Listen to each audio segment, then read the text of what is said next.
Selamat datang di video terbaru di channel JF Luxury bersama gua Rudi Gupta. Dan kali ini adalah episode kedua dari rangkaian video modifikasi expander yang bakal kita bawa mudik. Nah, jadi sekarang gua dalam perjalanan menuju ke toko velg, salah satu dealer kita, dealer Flowford di daerah Serpong, yaitu The Wheels Gallery. Kita bakal masang velg yang sudah kita pilih. Jadi kemarin di episode pertama kan kalian tahu tuh kita udah milih 4 velg flow forming, kira-kira yang mana yang mau kita pilih. Akhirnya atas komen dari teman-teman juga, ada yang DM juga, akhirnya kita memutuskan satu velg ini udah kita bawa velgnya satu set untuk kita pasang. Ntar kita lihat ya modelnya yang mana. Nah, tapi sebelum kita lihat proses pemasangannya, gue mau cerita sedikit. Jadi mobil ini sebenarnya expander ini beberapa waktu lalu tuh udah kita lakukan upgrade performa ya. Karena menurut gua dengan bodi yang sebesar ini, mesinnya 1500 cc, powernya kan cuma sekitar 103 daya kuda ya. Itu rasanya kurang mumpuni. Apalagi kalau misalnya mobil ini naikin full penumpang atau penumpang penuh gitu. Rasanya kok ngempos. Makanya kebetulan di sana waktu itu kita ke Palembang, kebetulan ada bengkel yang proper, yaitu Hans Jaya Abadi. Dan ternyata dia punya paket remapping buat expander, makanya kita bawa mobil ini ke sana. Dan yang dilakukan adalah mereset atau memasukkan program baru ke ECU mobil ini. Jadi sekarang tarikan mobil ini tuh jauh lebih powerful ya. Berasanya tuh dari putaran bawah sampai putaran atas tuh ngisi terus, baik diisi 1-2 penumpang ataupun penuh. Dan ini yang menurut gua sangat menolong performa ini. Apalagi nanti kita akan pasangin velg yang ukurannya cukup besar. Jadi harusnya remapping ini akan sangat membantu ya untuk menaikkan performanya ya, merasa naikkan performanya. Nah, waktu di Palembang gue juga sempat ngobrol sama tunernya ketika dia melakukan remapping ECU mobil ini, dan memang katanya itu remapping sangat dibutuhkan buat expander karena ya itu tadi, kalau dalam kondisi standar sebenarnya powernya nggak terlalu istimewa walaupun sebenarnya cukup, tapi ketika diisi orang penuh dia kan rada berat gitu ya, rada ngempos, makanya harus dipakein atau di remap lagi biar lebih maksimal. Nah, yang gue pakai kebetulan settingan untuk bensin Pertalite. Nah, jangan salah ya, jadi expander ini walaupun dia mesinnya sudah cukup modern, tapi di buku petunjuknya atau di buku servisnya itu disebut bahwa mesin ini masih proper untuk dipakein bensin yang oktannya 90 seperti Pertalite. Jadi nggak ada masalah, kita cuma naikin performanya aja. Nah, soal remapping ini silakan tonton aja videonya, gue sudah ngobrol juga sama tunernya. Setelah ini kalian bisa cek apa aja yang diubah. Oh ya, satu lagi, selain remapping gue juga memasang throttle controller yang dipasang ke OBD di bawah. Jadi fungsinya itu untuk memberi dibilangnya nipu sensor throttle. Jadi ketika harusnya kita nginjek dalam untuk mendapatkan power yang besar, ini nggak perlu lagi karena dia alat itu bekerja untuk nipu sensor pedal gas supaya dia ngasih input yang salah kepada mesin supaya mengeluarkan daya lebih besar gitu, walaupun kita sebenarnya nginjeknya cuma sedikit. Jadi ini sangat berguna juga untuk membuat mobil ini terasa begitu powerful. Oke, itu aja, tonton videonya sampai habis.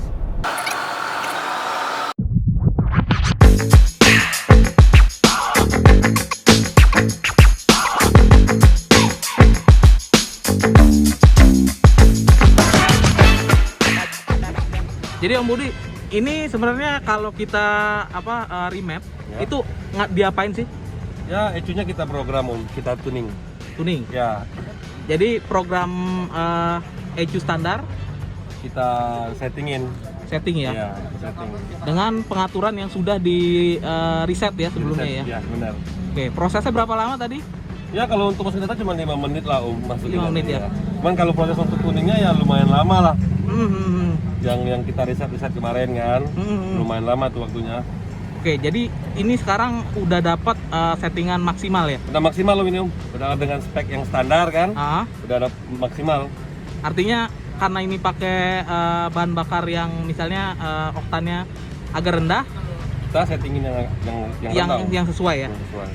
Oke. Kalau misalnya pakai Pertalite ya kita masukin settingan bahan bakar yang Pertalite. Pertalite ya? Iya, Beda-beda Pertalite. ya? Beda Om.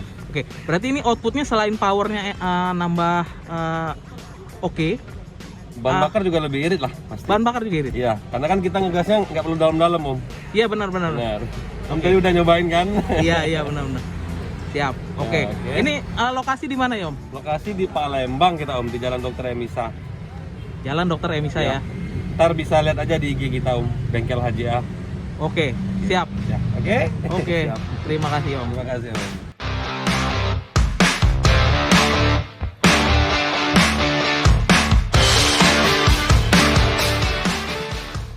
Nah, kita udah di The Wheels Gallery nih, di salah satu dealer Flowforce kita di daerah Serpong. Dan kalau yang penasaran apa velgnya, ini adalah velg pilihan kita nih. Kita lihat. Kita unboxing. Ini velg yang pada akhirnya kita pilih. Nah, velgnya eksklusif, jadi dia punya covernya juga eksklusif. Kita lihat. Oke. Ini dia velgnya. Oh, kita angkat ya. Oke, turunin. Nah, ini dia velg yang akhirnya kita pilih. Ini menurut kita adalah velg yang cocok dimasukin ke bodinya expander. Warnanya juga hyper silver oke. Ini modelnya GTC 02, beratnya cuma 8,6 kilo. Satu piece ini, satu piece velg. Dan velg ini speknya 18 x 8 inci dan ET-nya juga 45. Nah, expander ini sebenarnya menarik.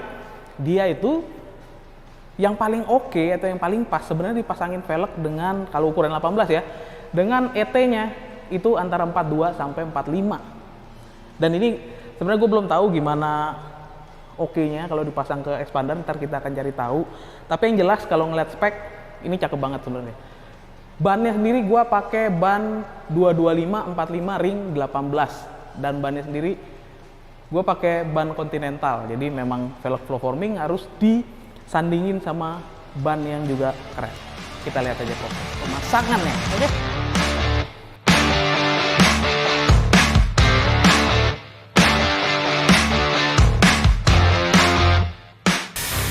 Nah, kita udah sama Bang Oco nih dari The Wheels Gallery. Yes. Bang Oco, Ya. kita mau nanya nih. Ya. Sebenarnya kalau kita beli velg baru, Hah? terus pasang ban, Ya. prosesnya kayak gimana sih? Apa yang mesti dilakuin Ya, step-stepnya? kalau untuk proses sih sama umumnya dengan BMWK lainnya. Pemasangan ban yang diperhatiin ialah saat pemasangan pentil juga harus diperhatiin juga agar nggak jadi kebocoran ya pas nanti udah hasil di finishingnya. Terus sama setelan mesinnya juga diperhatiin. Oh, jadi gini, velgnya dibawa ke sini, Ya, kita pasang di sini di mesin di sini pasangnya. di mesinnya, terus kita yang pertama dipasang pentil dulu ya? Pentil dulu nih kita perhatiin. Ke sini ya, berarti ya. Jadi, dia juga nggak boleh kekencangan juga, nggak boleh kekendoran juga. Oh, gitu. kalau Jadi, kenceng apa? Kalau kencangan biasanya karetnya ini sobek, Oh, terlalu oke. keras gitu. Jadi kita pasangnya pakai perasaan Feeling kali ya, pakai feeling. Jadi pakai feeling. Jadi kita rasain kalau memang secukupnya udah beres, secukupnya udah beres. Gitu. Oke. Nah, setelah misalnya sudah pentil nih, Ya. pentil sudah kenceng, udah langkah Sudah. berikutnya apa?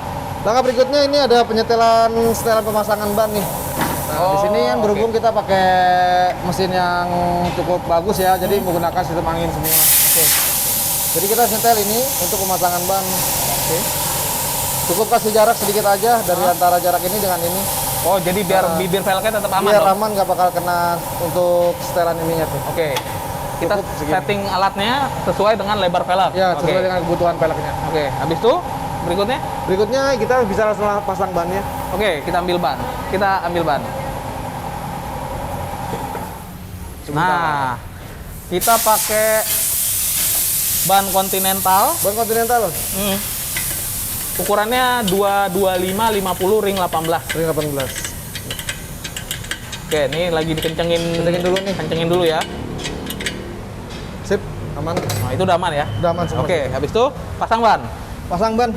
Pemasangan ban juga diperhatiin nih bang. Nah, gimana tuh? Karena ada ban yang rotasi dan nggak ada yang rotasi. Oh, oke. Tuh, ada inside offset, ada yang nggak inside offset. Oke. Berarti kalau misal kita tahu ban inside offside, di sininya ada tulisan ya? Ya, Dindingnya ya? biasanya tuh yang kita perhatiin tuh di bagian bibir ban ini ada tertera keterangan inset atau outset gitu. Oke, oke. Kalau untuk rotasi pasti dia udah ada arahnya di sini. Oke, Gitu. oke, siap.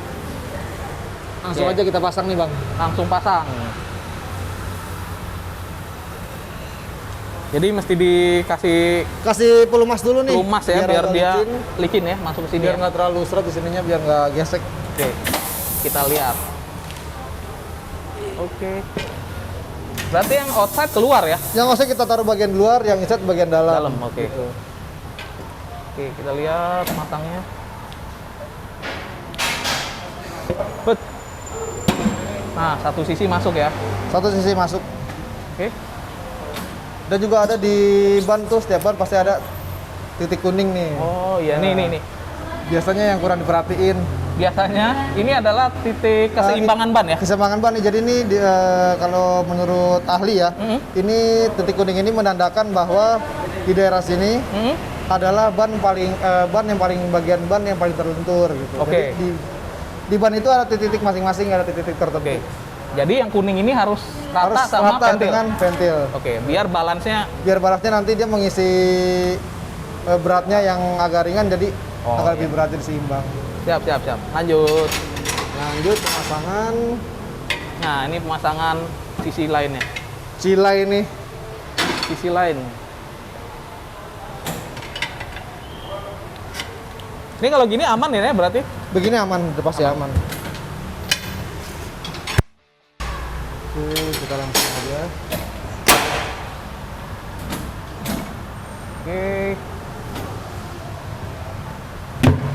Oke, ban sudah masuk. Masuk semua, tinggal kita isi angin aja. Baru habis ini isi angin. Kita isi angin.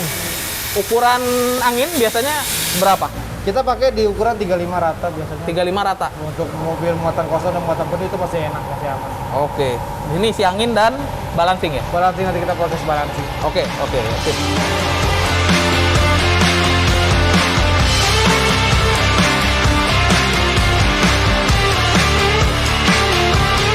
Nah, kalau proses balancing ban, Iya bang. setelah kita taruh bannya ke mesin, Heeh. ke as roda di sini. Kalau dari sini kan dia harus cari titik kontrolnya juga tuh. Asnya biar dia muternya sama semua tuh. Oke. Nah, ini kalau udah kenceng, nanti di sana angkanya Tinggal akan muncul. dimasukkan angka-angkanya. Biasa tata pertama tuh kita cari jarak dari panel ke ban itu ke roda berapa, ada keterangan dari sini. Oke. Tinggal dimasukin aja. Contohnya seperti ini. 4,5. Untuk di sini kita harus mengetahui lebar peleknya itu. Oh, lebar velg juga harus masukin ya? Harus dimasukin semua dari lebar, lingkarnya atau Diameter. ringnya, semua kita masukin semua biar kebaca semua di panelnya. Oke. Di sini lebar 8, untuk ringnya ring 18. 18, iya. Nah, ini udah siap nih untuk dibalancing Balancing. untuk mengetahui hasilnya ya. Oke.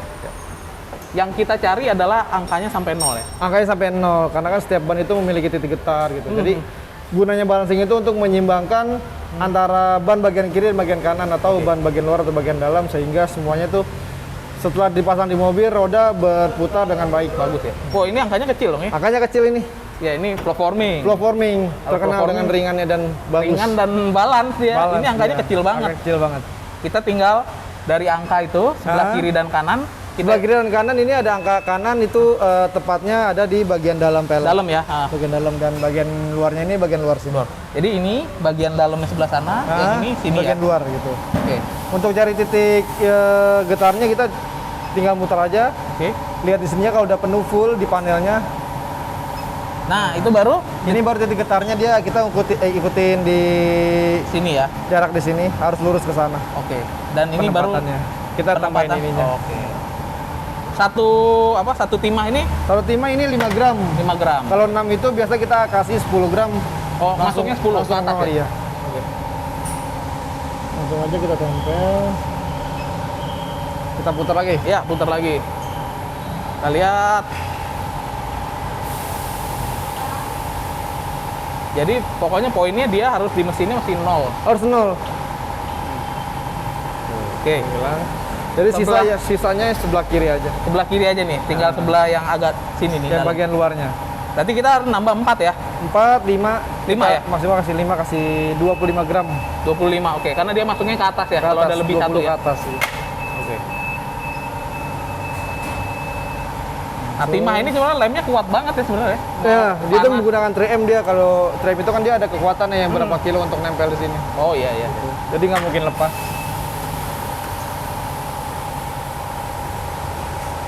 Oke, kita lihat apakah sudah 0 angkanya.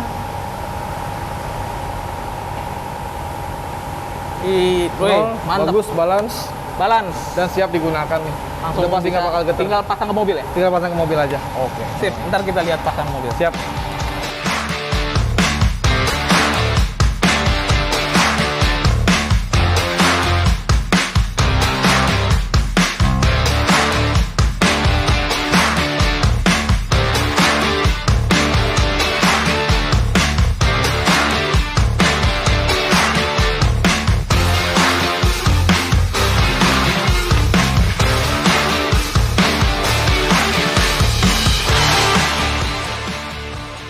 Nah, jadi kita udah balancing, udah dipasang juga velgnya, dan sekarang waktunya sporing.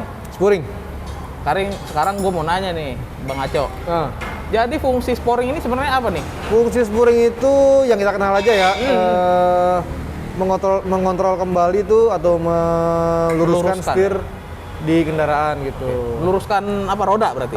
Meluruskan roda dengan setir harus balance. Jadi laju kendaraan tuh lurus dan setir terasa enak lah. Enak gitu, ya? ya. Nah, sebenarnya perlu nggak kalau misalnya kita ganti velg, terus ganti ban, udah dibalancing, terus dispuring? Perlu nggak sebenarnya? Perlu. Perlu ya? Perlu. Karena kan dari ban standarnya itu sendiri, dari lebarnya itu udah beda, pasti akan agak menarik atau keluar atau masuk bannya, jadi harus dikontrol lagi dan disetel lagi. Oh gitu. Nah sebenarnya kalau yang diatur kan sudut apa namanya? Sudut roda ya? Iya. Berarti ada pengaturannya di Ada pengaturan di sini. Jadi di spuring itu ada 3 sudut yang sering banget diperhatiin, yaitu sudut tu itu kan dia sudut di mana keluar dan masuknya ban atau dengan istilahnya terutama ban depan yang ngangkang atau gini ya? In atau out gitu. Oke. Ada titik kedua itu titik caster, yaitu titik putar sumbu roda kendaraan. Itu bisa dilihat dari bagian samping kendaraan tuh. Oh jadi kalau misal dia agak begini atau gimana? Nah, agak mundur atau maju itu disebutnya caster. Ada lagi chamber kemiringan ban, itu bisa kita lihat sendiri dari depan itu tuh, depan mobil udah kelihatan tuh miring-miringnya. gitu ya? Ada miring minus atau ngeplus. Itu juga ada kegunaannya. Semakin miring ban, semakin berat setir, semakin ngeplus itu terus setir semakin ringan. Gitu. Kalau balap biasanya agak miring karena ya? dia kan ngambilnya kan titik di center berat itu. Iya benar. Biar normal. Oke, berarti semuanya harus lurus. Harus lurus semua. Oke. Nah kalau misalnya udah diganti begini, terus kita mau secara periodik ya. Maksudnya ntar besok-besok gue mau spuring lagi. Sebenarnya jangka waktunya berapa lama? Biasanya itu 80.000 bisa, cuma kan tergantung pemakaian juga. Biasanya kan di jalan-jalanan Indonesia itu kan ada lubang atau sebagainya macam ya. Biasanya tuh kalau kita di kecepatan besar 80 km ke atas terkena lubang besar, itu biasanya agak sedikit geser atau seterannya berubah gitu. Ya paling nggak kita nggak usah ngambil yang panjang-panjang ya, 80.000 ya. Mungkin ya menurut gua tuh mungkin bisa 30.000 aja deh. 30.000 bisa. Bisa ya. Yang penting kan biar setirnya enak terus. Biasanya itu kita ngerasain sendiri tuh. Di saat kita habis spuring biasanya setir rasa enak, nyaman. Beberapa bulan kemudian yang habis kena lubang, yang habis kena batu itu kan namanya jalan kita nggak tahu ya. Biasanya itu agak berubah. Pasti ngerasain bedanya. Siap. Oke, siap. Thank you.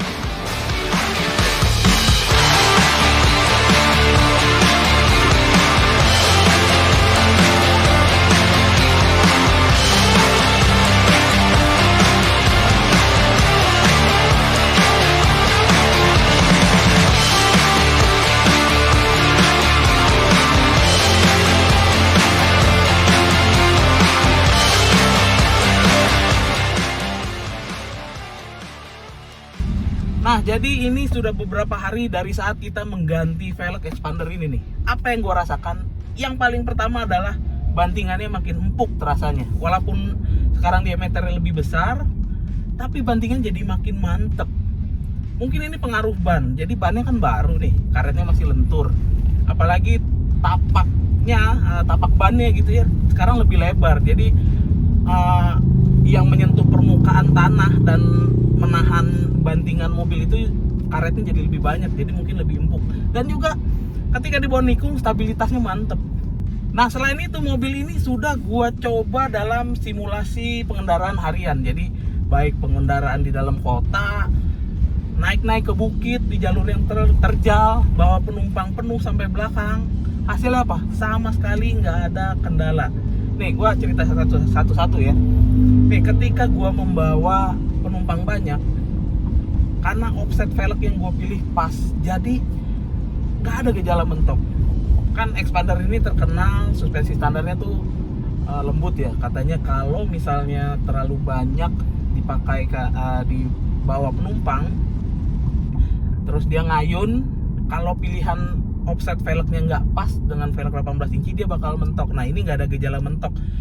Makanya saran gua sebaiknya pilih velg aftermarket yang nilai offsetnya antara 40 sampai 45. Nah kalau yang gue pakai ini adalah offset 45 dengan diameter 18 kali 8 inci. Nah selanjutnya gue bawa mobil ini ke daerah perbukitan, bahkan ada tanjakan-tanjakan yang terjal, sama sekali tidak berpengaruh performanya. Nah ini yang menurut gue penting nih buat para pengguna Xpander. Sebaiknya kalian remap ECU dan juga pasangin throttle controller, karena ini bakal sangat membantu performa mobil ketika dibawa banyak penumpang dan juga menghadapi tanjakan yang terjal gitu ya. Karena dalam kondisi mesin standar aja Xpander itu udah terasa lemot, artinya harus dibantu dengan settingan ECU yang lebih optimal menurut gue. Nah terus bagaimana soal efisiensi pemakaian bahan bakar? Nah ini nih, jadi karena mobil ini sebelum penggantian velg udah dilakukan remapping ECU dengan program yang lebih optimal. Dalam kondisi pengendaraan dalam kota, MID-nya itu mencatat pemakaian bahan bakarnya antara 13 sampai 15 km per liter. Nah, untuk jalur luar kota atau yang konstan ya, jarak jauh, itu MID-nya mencatat 1:20 km per liter. Artinya memang dari kondisi sebelum di remap angkanya udah bertambah tuh, jadi lebih efisien. Nah ketika gua ganti velg dengan ukuran 18 inci ini atau diameter lebih besar, ternyata angka MID-nya mirip-mirip, hampir sama. Di dalam kotanya range-nya antara 13 sampai 15 km per liter, sementara jarak jauhnya juga 1:20 km per liter. Jadi nggak ada yang terlalu mempengaruhi performa ya. Nah itulah enaknya ketika kita pakai velg yang enteng. Selain dia enteng, tampilan mobil lebih keren, dan yang penting velg ini kuat dan balance banget. Artinya lu ketika ngebut, ke setirnya, ke handling performanya itu tidak bermasalah banyak. Nah jadi itu aja video kali ini. Silahkan pantengin terus rangkaian video dari Xpander modifikasi untuk mudik by JF Lovord di episode ketiga minggu depan. Silahkan like video ini, bagikan ke teman-teman kalian, dan jangan lupa komentar di bawah. Karena di episode ketiga ini agak berbeda, kita nggak lagi ngomongin kaki, tapi akan ngomongin soal eksterior. Kita akan touch up sedikit mobil ini biar tampil lebih berbeda atau lebih keren gitu ya. Oke, sampai jumpa. Terima kasih sudah nonton. Bye.